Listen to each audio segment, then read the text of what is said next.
Takes guts. You got to dig down deep to gut it out. Keep on going again and again and again until you make it happen, because you know that it's possible. Now, what do you do during the hard times, Les? Here's what you must do. Number one is you must have faith. Paul said you must have the faith to call forth those things that be not as though they were. Judge not according to appearances. Don't judge your circumstances and the possibilities for your future based upon what you have now and because of what's going on now. No, no, no, no. That's not the real reality there. What you're going through, if you're going through some hard times, it has not come to stay. It has come to pass. It's all right. Now, second thing is, repeat this after me. Something you should affirm to yourself every day. Repeat this, please. No matter how bad it is or how bad it gets, I'm going to make it. Say that to yourself every day. As I used to say to myself, when I would get up in the Penobscot building and I had to go into the bathroom and bathe in the bathroom sink, I had written on the mirror that I put up, they just pasted up, and I read, no matter how bad it is or how bad it gets, I'm going to make it.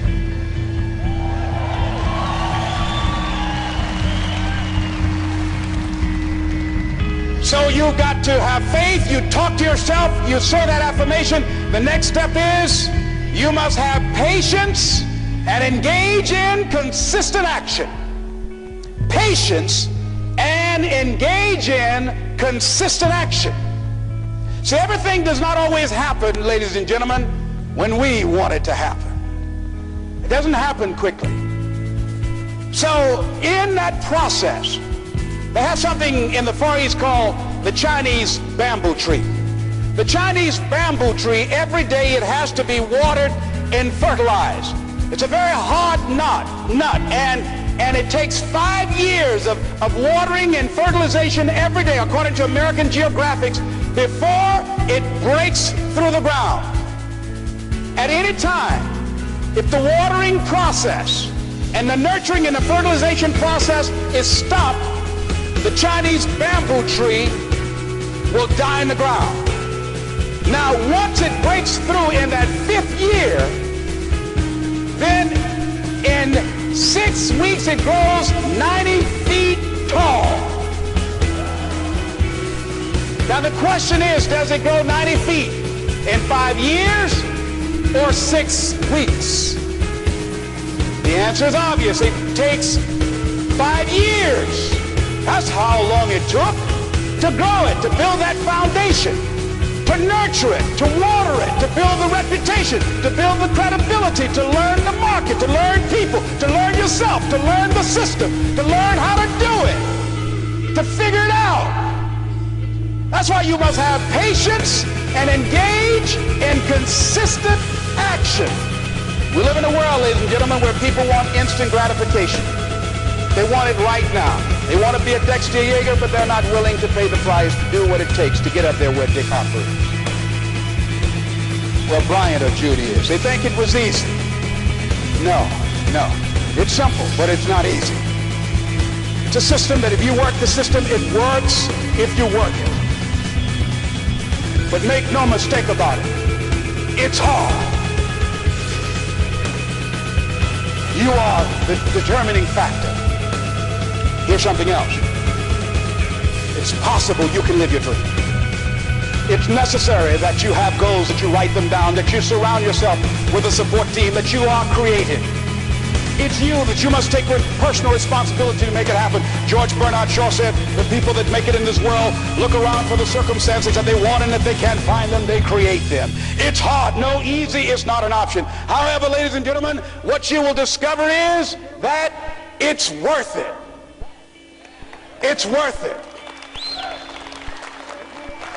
I suggest to you, if you want to become diamond, write down 5 reasons of why it is worth it for you to become a diamond, to experience that level of achievement. What is it that will give you the drive? What is it that will ignite the courage in you to get up and come back again and again and again? How is it that you would be able, what reasons that can tap in to that deep down feeling that goes to your gut, that no matter how many times you get knocked down, that you're coming back?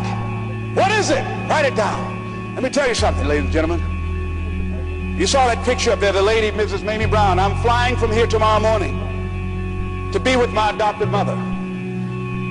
She's 87 years young, thank God. And I'll be with Mama tomorrow. Every Mother's Day, I don't care where I am, I go home. Mother's Day, everybody knows, November 6th, my mother's birthday, I'm home. And I try to go home as often as I can. When I started and left Miami pursuing my dream, because I knew that as long as you work for someone else, they are controlling your destiny. I didn't want anybody signing my paycheck but me. I knew that it was going to be difficult. I knew it was going to be hard. But every time I thought about giving up, and there were times I did, because where I am, ladies and gentlemen, it's a long shot. You think being a diamond is a long shot? This is a miracle. This is a long shot. And I had people laughing at me. Les, you're talking about being a motivational speaker? You have no college training. You were labeled educable, mentally retarded. You failed twice in school. They put you back from the 5th grade into the 4th grade, and you failed in the 8th grade. You've never worked for a major corporation, and you are going to become independently wealthy. Right. They laugh.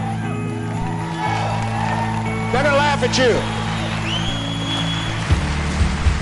People are going to laugh at you.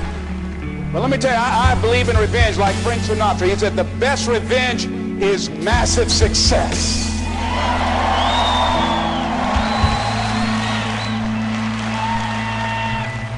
Ladies and gentlemen, when I was driving around with my mother and she saw a house, we were just looking for homes, and we drove an exclusive area of Miami where the coach of the Miami Dolphins, Don Shula, lives in that area called Country Club. My mother saw this house. Oh, what a beautiful home. And we looked at it. She said, oh boy, I would love to have something like that. One day I would feel like Mrs. Rockefeller. I said, you like that, Mom? I said, yeah. I said, oh, we just kept driving. I did not let my mother know at that time that I had it etched in my mind that I was going to do whatever number of meetings, whatever number of contacts, whatever number of calls I had to make, whatever it took to make that become a reality. And the day that I drove to that house and said, Mama, you remember that house you saw? We got out the car. I said, yes. I said, I really know the people that live there. She said, you do? I said, yeah, let me take you in and show it to you. And then I couldn't contain myself anymore when I got around and helped her get out of the car. And I took her in, I said, Mom, I gave her the keys. Over 5,000 square feet. Large size Olympic pool, 12 feet deep, on a golf course, basketball court. I said, Mama, this is for you. And ladies and gentlemen, to see my mother walk around this house, this woman who only has a 3rd grade education, never had any children of her own. And she walked around, she said, oh Lord, oh thank you Jesus. No one would have ever told me this would have happened to me. She said, Leslie, she said, you know, that day when I went in that building and they told me this lady had these boys that she wanted to put up for adoption. And I told them, I said, I'll take them. And she said, ladies, she said, raise your hand and swear to me 2 things. I said, what is it? She said, swear to me you won't separate them. She said, oh no, I swear. I'll keep them together, I swear. I've never had no children, I swear I'll keep them together. She said, swear to me, lady, that you won't ever tell them about me. She said, I'm married and I got pregnant while my husband was at war. She said, swear to me you won't tell. She said, I swear I won't tell. She said, okay, you can have them. She said, when I came out that house and I was looking at y'all, she said, I didn't know how I was going to do it. She said, I was working at the M&M cafeteria. She said, I didn't know how I was going to raise y'all. I just knew somehow the Lord would make a way somehow. And I never thought this would happen to me.